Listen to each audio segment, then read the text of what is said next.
Welcome to the whistle. Devil படத்தோட review தான் நம்ம இந்த வீடியோல பார்க்க போறோம்.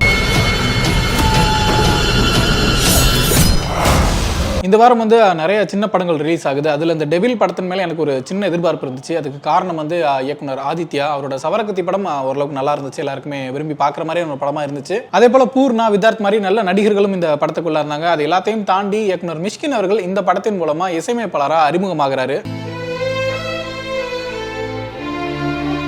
மோரோவர் இந்த படத்தோட ட்ரைலர், டீசர் எல்லாமே ஒரு நல்ல த்ரில்லர் படத்துக்கான எலிமெண்ட்ஸ் இருக்கிற மாதிரியான ஒரு படமா தான் நமக்கு தெரிஞ்சிச்சு. இந்த மாதிரியான எதிர்பார்ப்புகளோட போன நமக்கு படம் மிகப்பெரிய டிசப்பாயின்மெண்ட் தான் சொல்லணும். இந்த படம் ஆரம்பத்துல இருந்து எண்ட் வரைக்கும் எங்கேயுமே நம்மள எங்கேஜ் பண்ணல அப்படிங்கிறது சொல்றதுக்கு வருத்தமா தான் இருக்கு. இந்த படத்தோட ஐடியா என்ன அப்படின்னு சொல்லி பார்த்தோம்னா, கல்யாணத்துக்கு அப்புறம் ஒரு ஹஸ்பண்ட் அண்ட் ஒய்ஃபுக்குள்ள திருமணம் தாண்டி உறவு, அதாவது எக்ஸ்ட்ரா மேரிட்டல் அஃபேர் வச்சுக்கிறதுனால வர்ற பிரச்சனைகள் எந்த எக்ஸ்ட்ரீம் வரைக்கும் போக வாய்ப்பு இருக்கு அப்படிங்கிற மாதிரி ஒரு கான்செப்ட் எடுத்துட்டு அதுல சில த்ரில்லர் எலிமெண்ட்ஸ் எல்லாம் ஆட் பண்ணி ஒரு மாதிரி பண்ணிருக்காங்க. படத்தோட ஃபர்ஸ்ட் ஹாஃப் பத்தி பார்த்தோம்னா, விதார்த், பூர்ணா இவங்க ரெண்டு பேர் தான் அந்த கப்பலா வராங்க. அவங்களுக்குள்ள மேரேஜ் எப்படி நடக்குது, விதார்த்துக்கு என்ன மாதிரியான எக்ஸ்ட்ரா மேரிட்டல் அஃபேர் இருந்துச்சு, பூர்ணா அதை எப்படி ஹேண்டில் பண்ணாங்க, அதுக்கப்புறம் பூர்ணாக்கு இன்னொரு ரிலேஷன்ஷிப்புக்குள்ள போற மாதிரியான ஒரு சிச்சுவேஷன் கிரியேட் ஆகுது, அது என்னவா போய் முடிஞ்சிச்சு அப்படிங்கிற மாதிரி அந்த ஒரு ஃபேமிலி டிராமா, இந்த மாதிரி விஷயங்கள் தான் இந்த ஃபர்ஸ்ட் ஹாஃப் ஃபுல்லாவே இருந்துச்சு.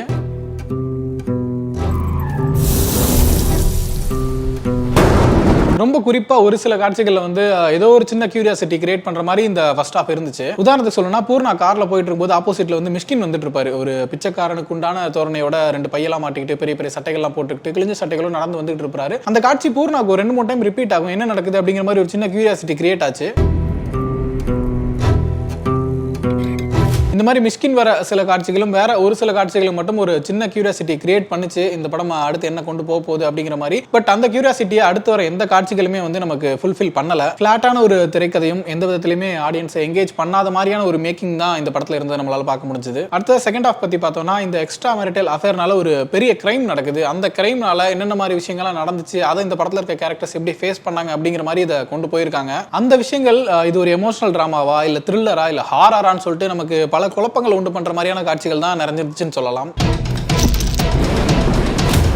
ஓவராலாவே இந்த படம் ரொம்ப சலிப்பாவும் சோர்வாகவும் தான் இருந்துச்சு. நம்ம இந்த மாதிரி சொல்றதுனால ஸ்லோவா இருக்கிற படங்களுக்கு நம்ம எதிரானவங்க அப்படின்னு நினைச்சுக்க வேணாம். ஒரு படம் ஸ்லோவா இருக்குன்னா அதுக்கேற்ற ஒரு ஸ்ட்ராங்கான ஸ்டோரியும் ரசிகர்களை எங்கேஜ் பண்ணக்கூடிய ஒரு திரைக்கதையும் இருந்துச்சுன்னா அந்த படம் எவ்வளவு ஸ்லோவா இருந்தாலுமே ரசிக்கும்படியா இருக்கும். ஒருவர் அந்த காட்சிகள் எவ்வளவு பொறுமையா நகர்ந்தாலும் அதுக்கேற்ற ஒரு அழகியலும் ஒரு மேக்கிங்ல ஒரு நல்ல சென்சிபிலிட்டியும் இருந்துச்சுன்னா அந்த காட்சிகள் கண்டிப்பா ரசிகர்களை எங்கேஜ் பண்ணணும் தான் சொல்லணும். உதாரணத்துக்கு நம்ம பிசாசு, ஓனாய் மாட்டுக்குட்டி மாதிரி மிஷ்கினோட படங்களை எடுத்துக்கலாம். அந்த படங்கள் நிறைய ஸ்லோவான சீன்சஸ் எல்லாமே இருக்கும். ஒருத்தர் நடந்து போறாருன்னா ஒரு ஃபுல்லாவே நடந்து போறது எல்லாமே காட்டுவாங்க. அப்படிங்கிற மாதிரி நிறைய ஸ்லோவான காட்சிகள் இருக்கும். பட் எந்த வகையிலுமே ஆடியன்ஸ்க்கு அது போரிங்கா இருக்காது. ஏன்னா அந்த அளவுக்கு ஒவ்வொரு காட்சிகளுமே மீனிங்ஃபுல்லா இருக்கும். பட் இந்த படத்துல அந்த மாதிரி மீனிங்ஃபுல்லான காட்சிகள் எதுவுமே இல்லைன்னு தான் சொல்லணும். இல்லை, குறிப்பா மிஷ்கின் பத்தி சொல்லி ஆகணும். மிஷ்கின் ஒரு 2-3 காட்சிகள் வராரு. அவர் அவரோட கேரக்டர் ஒரு கடவுள் மாதிரி காட்டியிருக்காங்க. பிச்சைக்காரன் வடிவத்தில் இருந்தாலும் அதுதான் ஒரு கடவுள் அப்படிங்கிற மாதிரி ஒரு போர்ட்ரைல் அவருக்கு இருக்கு. கிளைமேக்ஸ் கிட்ட இருக்கும்போது பூர்ணா மிஷ்கின் கிட்ட போயிட்டு ஒரு வேண்டுதல் பண்ற மாதிரியான ஒரு காட்சி இருக்கு. அதுல அவரை நோக்கி பாட்டு பாடுறாங்க. என்னை மன்னிச்சிருங்க, நான் தப்பு பண்ணலாம், மன்னிச்சிருங்க, எனக்கு இன்னொரு வாழ்க்கை கொடுங்கிற மாதிரியான ஒரு டோன்ல ஒரு பாட்டு ஒன்று பாடுறாங்க.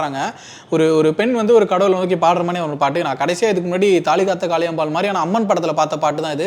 இன்னைக்கு இருக்க காலகட்டத்துக்கு என்ன மாதிரி சென்சிபிலிட்டியோட இப்படி ஒரு பாட்டை யோசிச்சு அந்த ஒரு சீனை கிரியேட் பண்ணி எடுத்தாங்கன்றது நமக்கு சுத்தமாவே புரியல. நம்ம இவ்வளவு விமர்சனங்கள் வைக்கிறதுனால இது ஒரு மோசமான படம், தப்பான படம், தப்பான இன்டென்ஷனோட எடுக்கப்பட்டோம் அப்படின்னு நம்மளால சொல்லிட முடியாது.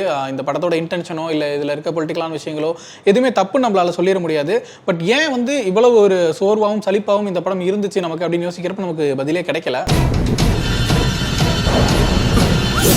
ஒரு சில இயக்குனர்கள் அவங்க நினைச்ச மாதிரியே அந்த படத்தை எடுக்க முடியாம போயிருக்கலாம். அதுக்கு பல காரணங்கள் இருக்கலாம். அல்லது அவங்க நினைச்சது ஒன்று எடுத்தது ஒன்றா இருக்கலாம். அல்லது எடுத்த படம் தப்பா புரிஞ்சுக்கப்படலாம். அந்த மாதிரி பல பிரச்சனைகள்லாம் இருக்கு. பட் இந்த படத்துக்கு அந்த மாதிரி எந்த பிரச்சனையுமே இல்லைன்னு நினைக்கிறேன். அவங்க ரொம்ப கிளியராகவே எப்படி ஒரு படம் எடுக்கணும் அப்படின்னு நினைச்சுதான் எடுத்திருந்திருக்காங்க. அது எந்த வகையிலுமே ஆடியன்ஸ் எங்கேஜ் பண்ணல அப்படிங்கிறது சோகத்துக்குரிய விஷயம் தான். இந்த படத்தோட இயக்குனர் ஆதித்யா இதுக்கு முன்னாடி சவரகத்திங்கிற ஒரு படத்தை எடுத்திருந்தாரு. அதுல இயக்குனர் மிஷ்கின் ராம் எல்லாமே நடிச்சிருந்தாங்க. சின்ன சின்ன குறைகள் இருந்தாலும் ஆடியன்ஸ் எல்லாமே விரும்பி பார்த்த ஒரு படமா தான் இருந்துச்சு. காமெடிஸ், எமோஷன்ஸ் எல்லாமே ரொம்ப நல்லா ஒர்க் அவுட் ஆயிருந்த ஒரு படமா இருந்துச்சு. அப்படியான ஒரு இப்படியான ஒரு படம் கண்டிப்பா மிகப்பெரிய டிசப்பாயின்மெண்ட் தான். அதே போல இயக்குனர் மிஷ்கின் அவர்கள் இந்த படத்துல இசையமைப்பாளரா அறிமுகமாயிருக்காரு. 4-5 பாடல்களுக்கு மேல இருக்குன்னு நினைக்கிறேன் படம். பட் எந்த ஒரு பாட்டுமே நமக்கு ரொம்ப கனெக்ட் ஆச்சு அப்படின்லாம் சொல்ல முடியல. ஏன்னா அதுக்கான ஸ்கோப் படத்துல இருக்கிறதாவே நமக்கு தெரியல. பேக்ரவுண்ட் மியூசிக் பொறுத்த வரைக்கும் நிறைய இடங்கள்ல மிஷ்கின் அவர்களோட படங்கள்ல வர்ற மாதிரியான பேக்ரவுண்ட் மியூசிக் தான் நம்ம இந்த படத்துலயுமே பார்த்தோம். அது அவரோட ஸ்டைல். சோ அந்த ஸ்டைலே பண்ணிருக்காருன்னு கூட நம்ம எடுத்துக்கலாம். இந்த படத்தோட ஒரே பாசிட்டிவான விஷயம் பூர்ணா தான். ரொம்ப அழகா இருக்காங்க. ரொம்ப அழகா இருக்காங்கன்னா அவங்க ஸ்கிரீன் நிற்கும் போதே ஒரு பிளசன்ட்டான ஒரு லுக் இருக்கு அவங்களுக்கு. அண்ட் பெர்ஃபார்மன்ஸுமே ரொம்ப சூப்பரா பண்ணியிருக்காங்க. அவங்களோட முகத்தை வச்சு நம்ம நிறைய விஷயங்களை ஸ்கிரீன்ல காட்ட முடியும் அப்படிங்கிற மாதிரியான ஒரு ஸ்கோப் உள்ள ஒரு பெர்ஃபார்மர். பட் அவங்களோட பொட்டன்ஷியலை எக்ஸ்ப்ளோர் பண்ற மாதிரியான கதைகளோ கதாபாத்திரங்களோ உங்களுக்கு இன்னி வரைக்கும் அமையல அப்படிங்கிற மாதிரி தான் நமக்கு தெரியுது. நிச்சயமா தமிழ் சினிமா இயக்குனர்கள் பூர்ணாவை நல்ல கதாபாத்திரங்களுக்கு வந்து பயன்படுத்திக்கணும் அப்படிங்கறத நம்மளோட வேண்டுகோள். This is all about devil movie. நீங்க டெவில் படம் பார்த்திருந்தீங்கன்னா படம் பத்தின உங்களோட ஒப்பீனியன் என்னங்கிறத கமெண்ட்ல சொல்லுங்க.